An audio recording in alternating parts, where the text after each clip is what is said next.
Can you hear yourself? I wanna dance with somebody. I wanna feel the heat with somebody. Yeah, I wanna dance with somebody. With somebody who loves me. You don't know this, so I'm going to tell you. You never know what you don't know.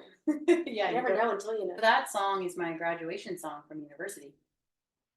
I can think of the change room moment where we're all backstage and we're having probably one of our last workup moments of costume, makeup, and all just like vibing as the grads back in 2014 from the School of Contemporary Dancers.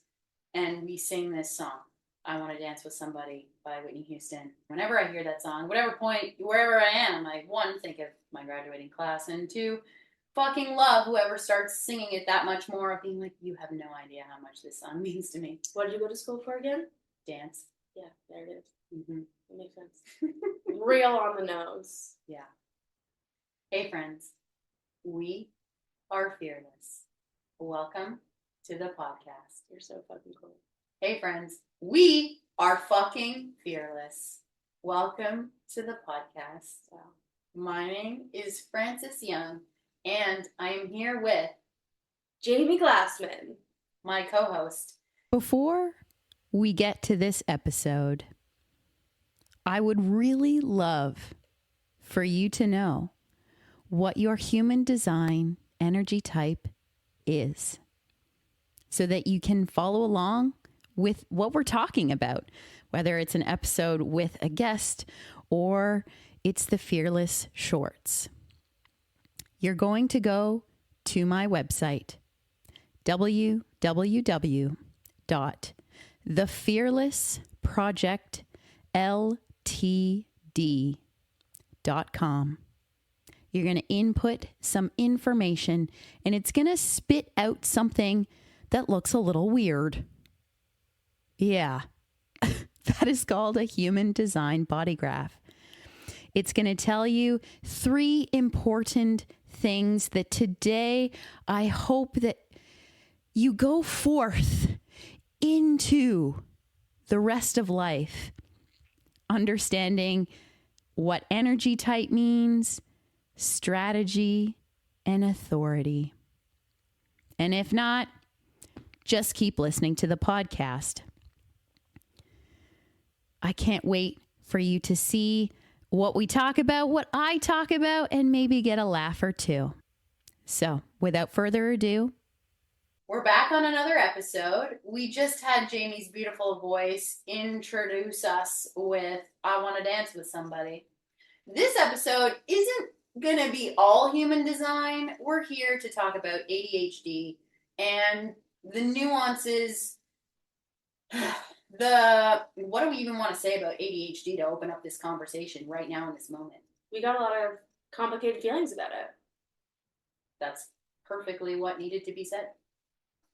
We're going to talk about ADHD. We're going to talk about something that for both Jamie and myself, with being healthcare practitioners and trying to put the care back in healthcare, that we really do not enjoy our industry for the vibe of everyone tries to say that they are the guru.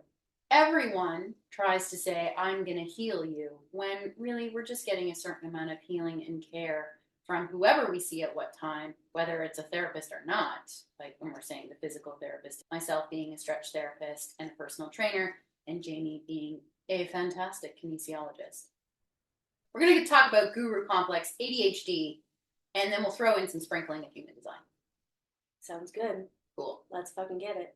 How long have you known that you have had ADHD? I got diagnosed a year ago. Okay.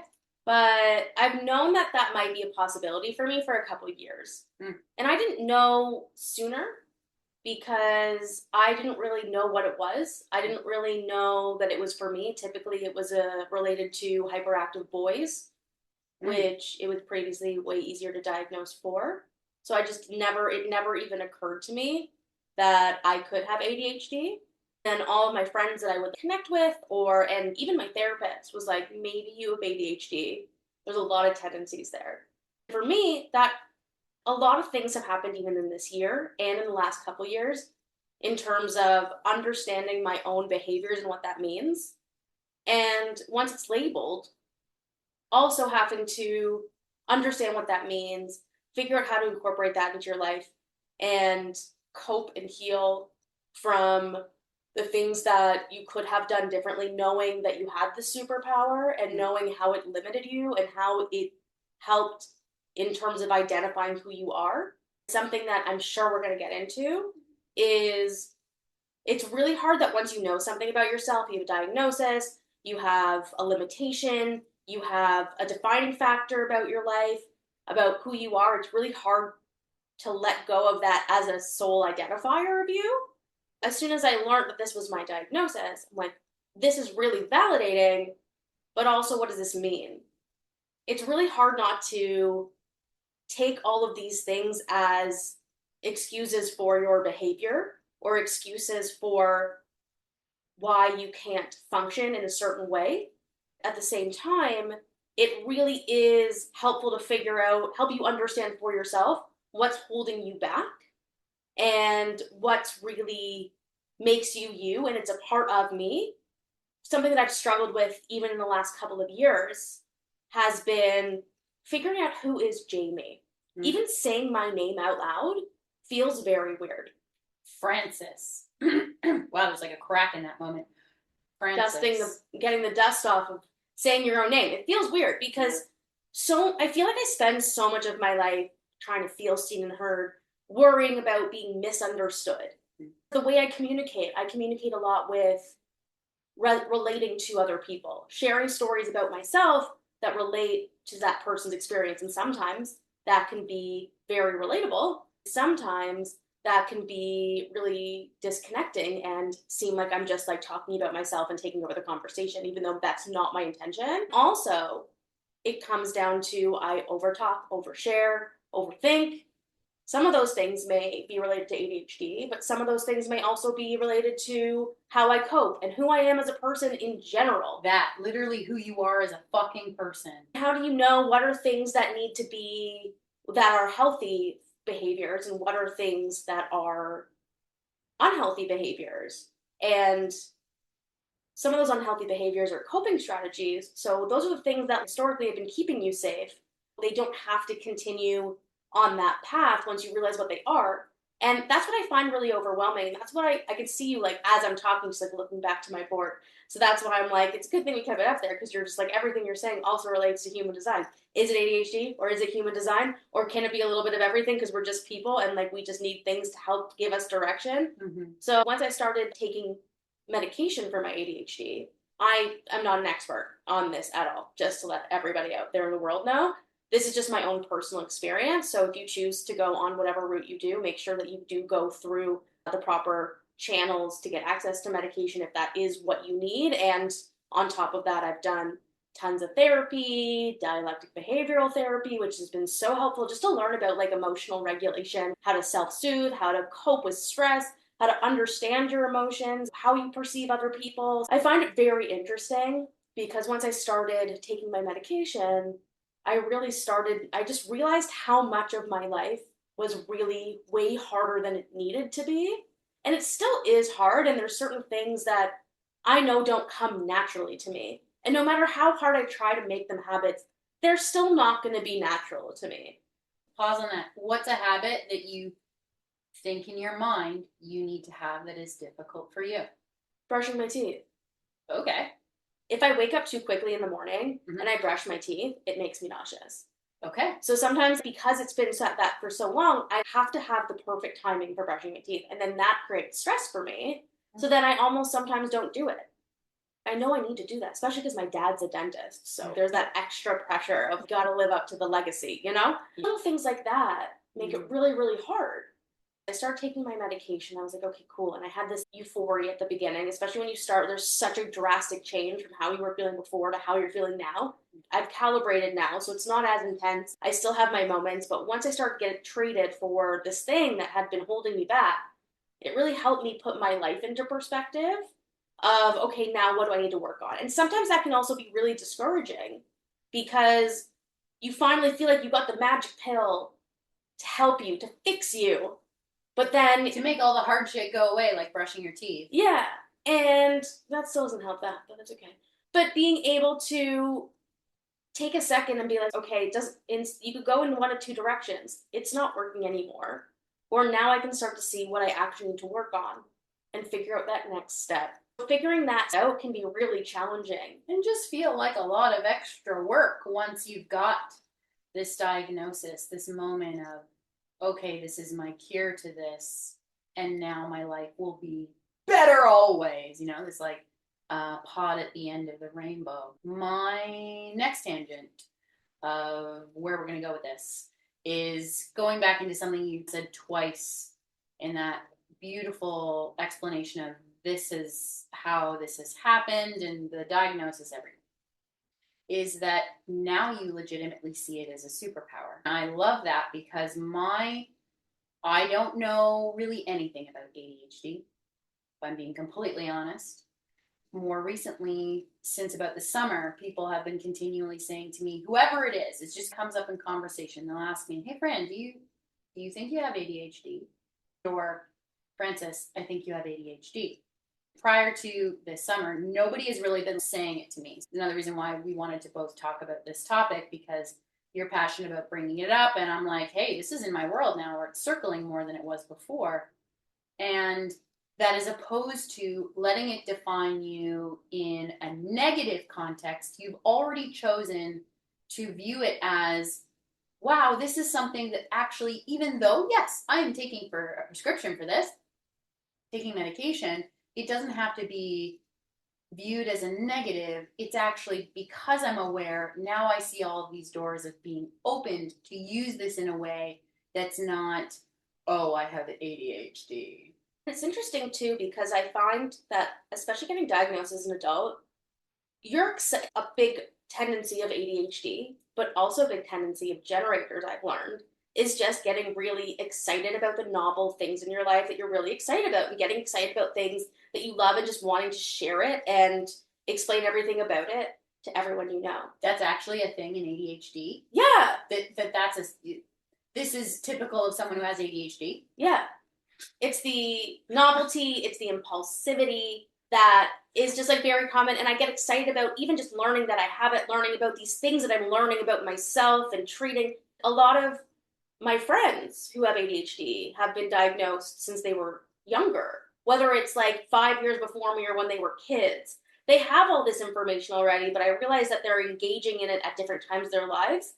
And that makes a huge difference in how you interpret it and what you have been exposed to in terms of your stimulus. Another big thing is that people with ADHD typically get very overstimulated, but they're also very stimulated. So like the things that they're really interested in, they're really into, but the things that they're not, they get really overstimulated, or they're bored and don't want to do it at all, and then like procrastinate. I'm laughing at the sheer, because literally as live as this is, these two descriptions as to say, someone that has ADHD, these two things describe this person, or an attribute of saying that this person has ADHD. This is literally who a generator is when we talk about human design. And a previous episode with Jamie and I speak about her design very specifically as to the three basic aspects of human design and learning about our energies. Why the fuck do we classify this shit as ADHD in something that is so-called said to be negative? Why as humans did we create this? In the last episode that we talked about how about seeing things as neutral instead of bad. And I want to kind of reframe that around from accusatory ADHD to where our society is at now in terms of how we communicate. We are using a lot of therapy speak, myself included. I do it all. I catch myself doing it all the time, where you're using it as a way to either relate to people or show someone that you see them or try to help them in a way, but it's not always done with that person in mind in terms of whether they're in a position to hear it, whether it's the best option for them.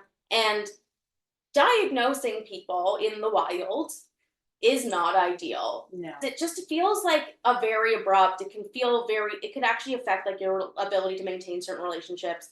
that's where I think a lot of this inspiration for even this podcast came from, is that I've gotten real excited about, I have ADHD. I'm really excited about learning what that means. I really want to make sure that I'm like engaging in this in the healthiest way possible. I'm also able to take care of my health in a way that I haven't been able to do for years because it just never made sense. Now, so many things that just never made sense in my life, whether it was like societal norms or school or daily routines or just how I feel, my feelings. All I felt was anxious and panic. And now I actually know what like happiness and sadness and joy and anger feels like, and learning to understand like what those words mean and how I'm supposed to feel them and then what I'm supposed to do with those feelings. Is that something that is because I had undiagnosed ADHD and my body couldn't understand what those emotions were? Or was I just raised in an environment where I never learned those skills? Or maybe it's both. Maybe it was already hard for me and I didn't get that at home, but I also didn't learn it in my life in other areas because I just didn't know how to recognize it because of either how I learn or because it wasn't familiar to me. I love talking about this stuff because I just want to help people think, and I don't expect anyone to have their exact same experience as me or to tell anybody what they should be. But that's how this conversation even started. I was excited about it. And Frances was like, also, maybe that's just your human design. And that really sparked our interest. I think we're both coming from the same position where why do we need to have a label? And our medical history and who we are as people doesn't have to be exposed to everybody, even though I'm doing that right now, obviously. For me, I find that getting away from that label and really figuring out who is Jamie. I feel like that's so powerful because even just recognizing that saying my own name doesn't feel like me is somewhat alarming. Yeah. It's literally the identifier of who you are. That is the closest thing do we have the trueness of in a moment to say, hi, my name is Frances. Hi, my name is Jamie. What is the energy and essence behind that name? Someone chose this name for us. Does it resonate with us? And how does it feel to know that as we evolve in our life as a human on the human experience in this journey in this body, yeah, we should feel connected to our name. We should feel connected to what that energy means to us. And to say it out loud is really different. I think we've talked about this before, either on or off a podcast. I forget, it's all a blur. But we've talked about how it's about small talk and how I find small talk very challenging because I like talking a lot and I like engaging with people, changing the question from meeting someone to what do you do to who are you? The biggest question on the planet. It's interesting that you bring this up. I'm going to say two things and we'll choose one path. Even though I don't know all the classifications as to what you could Google on the internet, what are the symptoms and signs of ADHD? Our conversation right now is flowing because we are picking up, we're responding on each other. Someone could say, oh my God, this conversation is so all over the place. They both have ADHD, right? Yeah. To go with that riff of just, okay, they both have ADHD, is the potential of at least millennials, and we're going to say the age bracket of roughly 1985 to 1994. The majority of those adults have ADHD. We have grown up in society and time that is making us realize we've been overstimulated for how many years and it's only gotten worse. Now we better understand, because science is always evolving, understanding the human body is always evolving, that when we know XYZ about how someone is responding to this overstimulated environment, it's causing us to always feel XYZ feelings. We develop XYZ drugs to help us understand how to better deal with these feelings in our body. Or to not feel those feelings in our body. Exactly. So we now have given the title ADHD to this. And I love how you brought up the counter of maybe it's ADHD, maybe it's just your human design. I feel like that could be a bumper sticker. Is that finding out who we are is always an evolving process. On a previous podcast episode, we had a mutual friend, Dave, on, and I very specifically asked, who is Dave?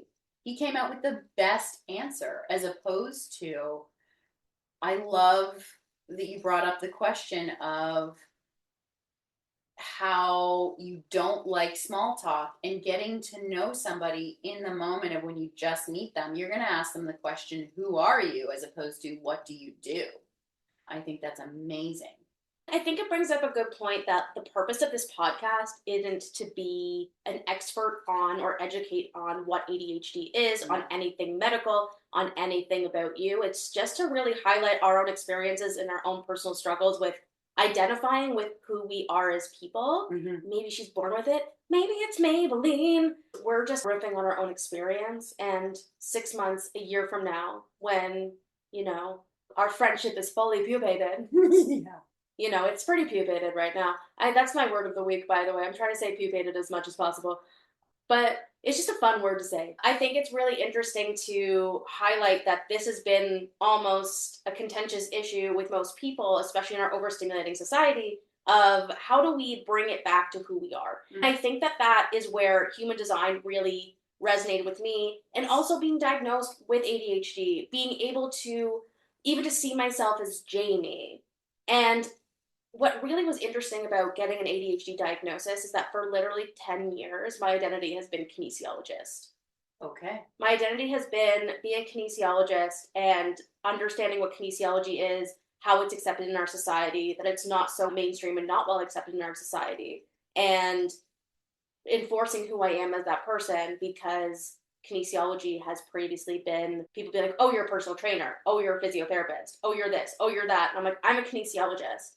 And identifying myself by that word. Also focusing so much on what that word means that I'm not focusing on how I'm serving people. Really, once I let go of that, and once I had this diagnosis, I was like, okay, now I'm two things. But actually, I'm not either of these things. They are a part of me, but I am Jamie. Mm-hmm. How do I figure out what makes me me? Back to our previous podcast about the type of person a generator is. It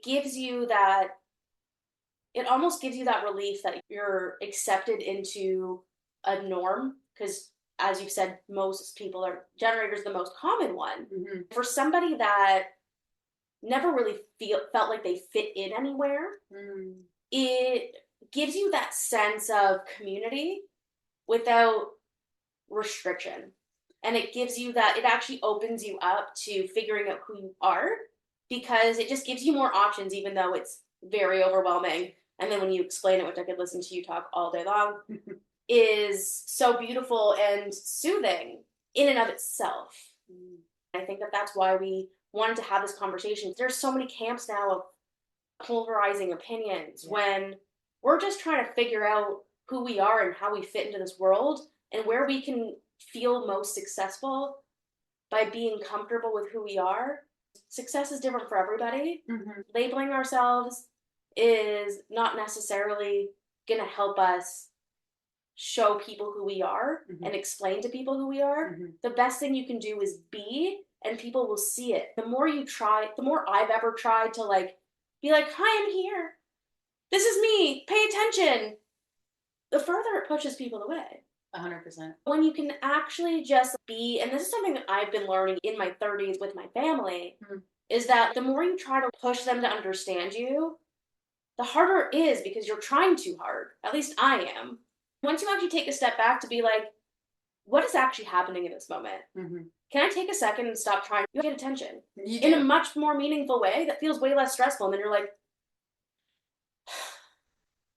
I can breathe. Yeah, I also had a Shrek moment pop into my head. I can breathe. I can breathe. When Docky's, he's singing something, or that's what I can fly. Yeah, he's flying. Yeah. Clearly, I need to watch Shrek. This is not an expert podcast on the story of Shrek. No, it's not. We've been vibing about Shrek. I'm already embarrassed. This is going to be on the internet forever, but that's okay. It's all right. We're showing our authenticity, Jamie. It's fine. No judgment ever. I don't know. The real life moments of just being our authentic selves, talking about what we know to be our experience of ADHD in this moment today, is all that we care about for how people resonate with what we're talking about right now. For literally knowing nothing and having people talk to me about it all the time, clients, friends, I'm more open to discussing it because I am being exposed to it in a way that feels judgment free, that feels kind of giddy and stupid and relatable, feels way less pressure, way less, oh, I think I should know all of these things in order to potentially be taking medication for this, in the way that our world says, okay, you've got a problem, take medication. We've been having that issue for years as a society for different things. And really just makes us want to poke fun at the things that we give identity to. Maybe it's ADD. I think you should come up with a different, jingle. Oh yeah. If none of you can tell based on like her general demeanor, Frances hates this. But at the same time, you're gonna make up a better one.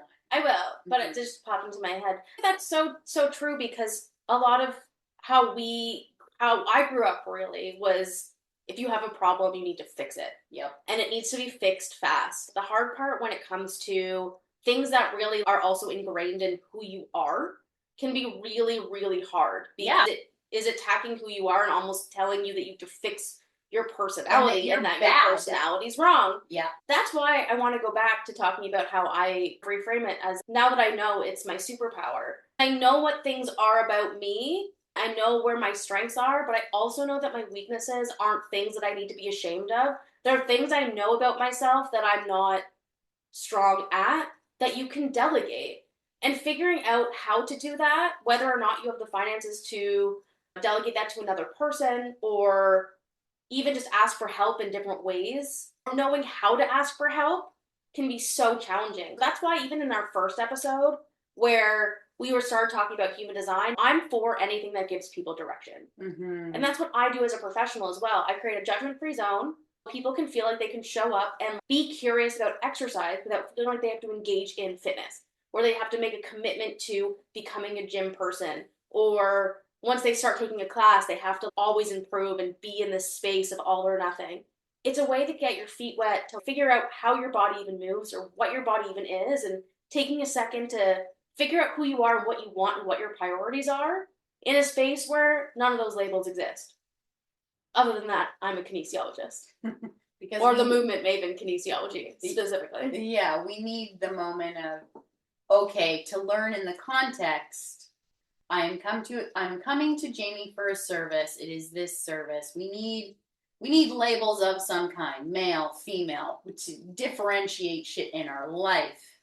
However, it doesn't have to come with judgment and criticism in the way that we see it in ourselves or what we're perceiving the person in front of us. I work a lot with LGBT and trans and non-binary community, and a lot of the time when it comes to evaluating people around health and fitness, there's a large focus on gender. Mm-hmm. And anatomically, our bodies are different, but it's not necessary for keeping us safe, for moving. There's so much similarity that unless there's like a literal gendered medical issue, it's irrelevant.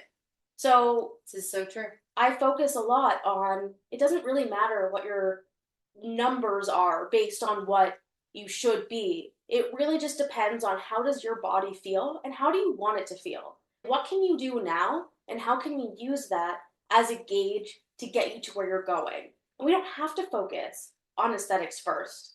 And that's why I didn't expect to go here, but I find that being in the health and fitness industry for 10 years can be very overwhelming, especially because I've always been a quirky, overweight female in this space that I never really felt like I belonged, but I knew I needed to be here. Mm. And that weighs on you, and that's stressful, and it builds. Being able to show up anyways and say I'm here is not even being brave, and it shouldn't be. It's necessary. It is brave and it's necessary at the same time. All I've ever wanted is to create space for people to show up as who they are and to figure out who they are as whatever name they identify as, even if a name is not even related to how they feel. Sometimes I don't even feel like I am Jamie. Mm-hmm. I am just a being. So what does that mean? That existential crisis, in a way, is really overwhelming. That like when you have trouble even thinking about what your identity is, how are you supposed to know your direction? When you haven't been engaging in all those things, you don't even know what the right thing is for you or how to enjoy it. It almost feels like a chore. That you could, it feels like a chore. And it gets exhausting. That anything new takes work. And anything new takes practice to get to a point where it becomes a habit. Mm-hmm. And back to the ADHD conversation is executive functioning is really impaired for people with ADHD. That has been shown in studies in terms of like their brain functioning, that there is limitations in your prefrontal cortex. So what that means is that like you have trouble, your rationality kicks in later than it should. So our emotions take over way more often. That can be really challenging, and that's why things can be pretty hard for people to learn new things or to react in the moment appropriately or not to ruminate. We feel like we're expected to catch on to things the way that people should, but that's just not how we function. So being able to have this space where it really doesn't matter what label you are, whether it's a medical diagnosis, whether it's your gender, whether it's your name, it doesn't need to matter in this moment. Let's figure out who you are and what's important to focus on and what you want. That can give us so much direction and how you can engage. Mm-hmm. Because if we don't focus on that and I'm just adding more instead of understanding what you're already experiencing, it's going to lead to burnout. Then what's the fucking point? It's not something that's sustainable. You won't be able to progress and build. Doing a rehab exercise or clamshells 10 times every day isn't going to help you get your glutes stronger. It will help with some hip rotation, but at a certain point you need to progress and understand why you're doing it. And if it's going to help your symptoms, why and what comes next. It all comes back down to kinesiology, much like how whatever you talk about comes back down to human design. But that's why I do what I do, because people need to see people like them. Mm-hmm. Sometimes that relatability can be so important to get to that next step. Sometimes you do need someone that's completely different from you to give you perspective. But a lot of the time, you want to feel heard and understood in order to feel safe to try something new and hard. This is going to go perfectly into the everybody's a guru topic. Yeah. If anybody has felt bombarded by Instagram ads, by their best friend trying to give them, this is the reason why you need to do this thing. In our world of health and fitness and just general wellness, trying to help improve someone's life, whatever it is, the eating, the movement mechanics, human design. We all, in the way that our world and capitalism has taught us, is that you should be the expert in the thing. You need to show that you are the be-all, end-all. You are the guru. You are going to fix people. And I chose the emphasis on the word fix because our society and world chooses to frame everything as you're not good enough. So take this pill to help you, because it's going to, in some ways, improve, but in other ways, you still feel less than as an identity. I'm trying to draw all of these subjects together, and I can see that you see that I'm doing this. You're doing great. Thanks. I'm here to encourage you. Why do we put all of the faith in the guru, the way that it comes up? Let's just name some gurus right now that, even to me, I know they're just humans saying the things that they are designed to say into the universe. Mel Robbins feels big right now. Who else feels big that you've seen? Gary Vee. That feels like 5-10 years ago. You see this person everywhere being motivational and going to solve everyone's problems regardless of what the problem is. When it comes to what you were saying is hustle culture has been glorified again and again, especially throughout the pandemic and especially because with the rise of online marketing, online digital products, being online all the time. Yes. It takes us away from being able to live in the world and understand what our energy is and understand the environment and connect with people. That's what I found all this. I've talked about this on previous podcasts before about hustle culture, really making sure, like learning the lingo, changing sales to relationship building and pivoting, all of these words. I gave such a puffed into the mic because I think it's bullshit. That was not subtle, so that makes sense. I love being able to talk about this because I really want to put the care back in healthcare. Also really redefine what relationships mean and also building a relationship with yourself So you understand how to make decisions in your world when you understand your own values. When you're looking at the values of other people and trying to mirror other people that are telling you how you should be, that's where conflict happens in yourself. Because you're just like, I don't know what decision, should I be making this decision based on what I should be doing? Or should I be making this decision based on what my gut feels? Gut. Jamie is pointing to her gut and her human design graph. That's those gut, that are watching right? on, yeah, that's gut. You got it. But please, for whoever's listening to Right. this podcast, go back and just listen to what Jamie just said.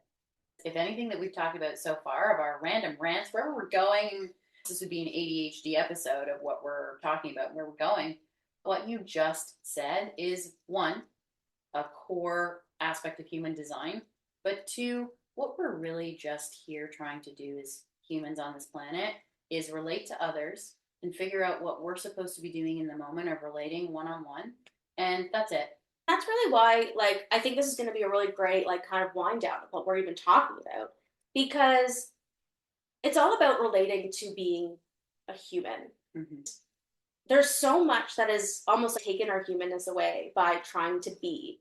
By trying to label, trying to find the fix, the right thing that's going to fix our lives or fix this particular issue. And we don't actually get to appreciate or understand the journey, whether it's through exercise, movement, human design, astrology, even your doctor or physio or chiro or whatever you choose to do. If you're focusing on that being the solution, maybe that will help treat your issue.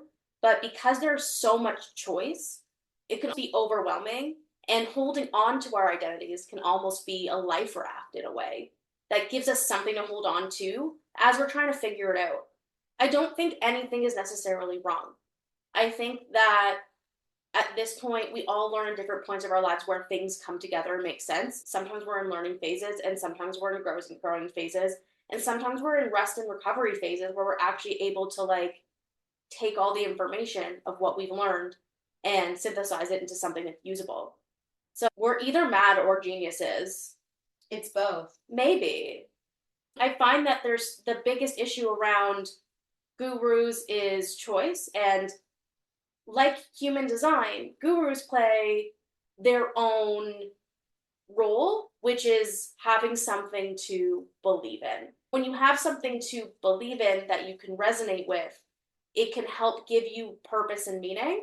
Mm-hmm. But it can also go in the other way of feeling restricting and limiting. Yeah. At what point do you balance that out? And it really comes down to being curious and exploring instead of limiting yourself. Mm-hmm. And or using it oh, almighty, this is going to solve all my issues. And then when it doesn't, you're like, well, now what? Now I believe in nothing. I only believe in cheese. Yeah. And then you become even more of the biggest cynic than people think that they are these days. Not with cheese. Cheese is the best. It's grounding.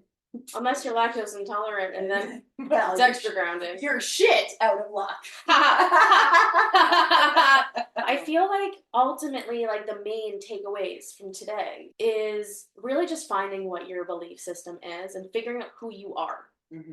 Who you are is a process and a journey, and not even just figuring out who you are, but being able to figure out your direction for what your identity means and understand, really being able to appreciate the journey. Yeah. Instead of just looking for the fix or the destination.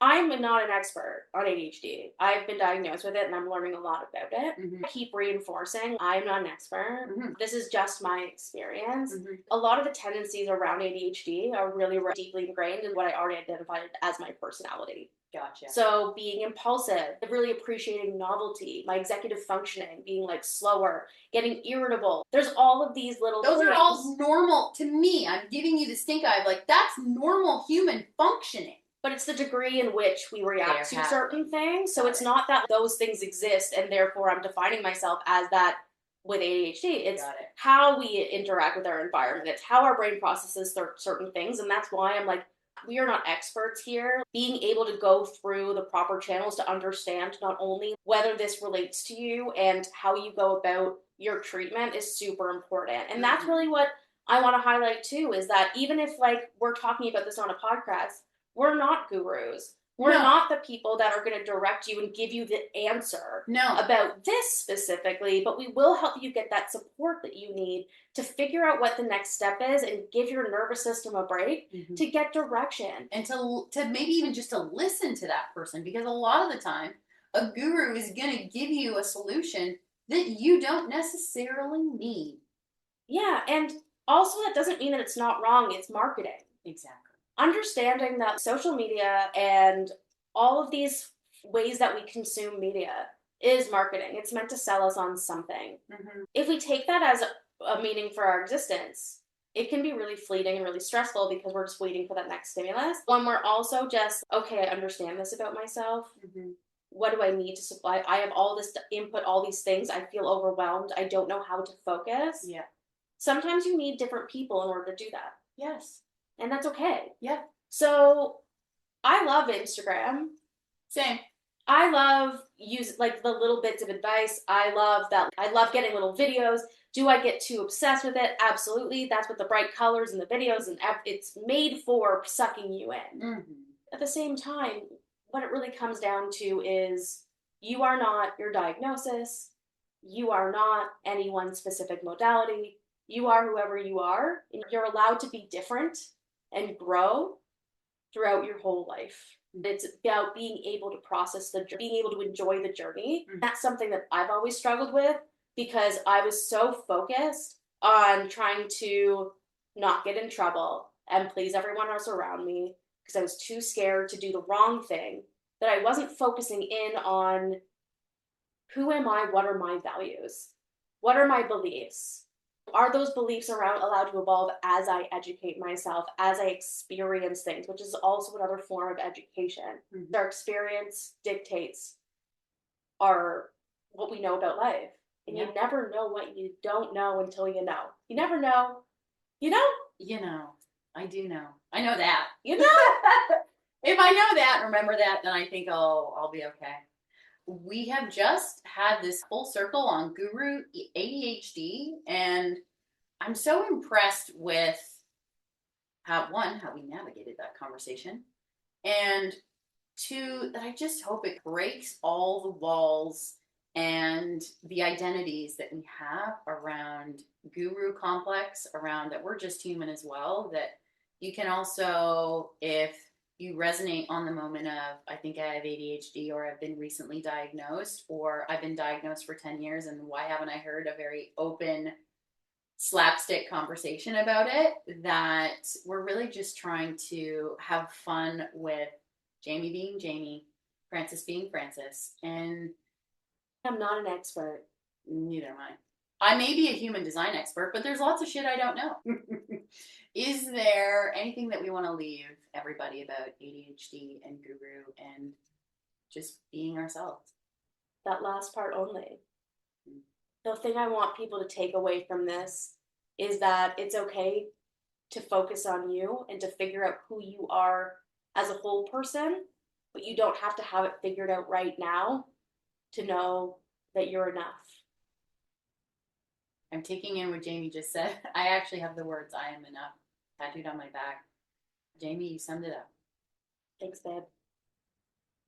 I'd like to leave you with a reframe as to how to look at yourself with a little more fearlessness. Once upon a time, I did a meditation. This was a few years ago. Coming out of this meditation, something was very clear from my body. My body told me to fear itself less. You do not have to be afraid of the intuition that your body is speaking to you. You can fear yourself less. You can love yourself more, and I promise you that life is going to show you the rest.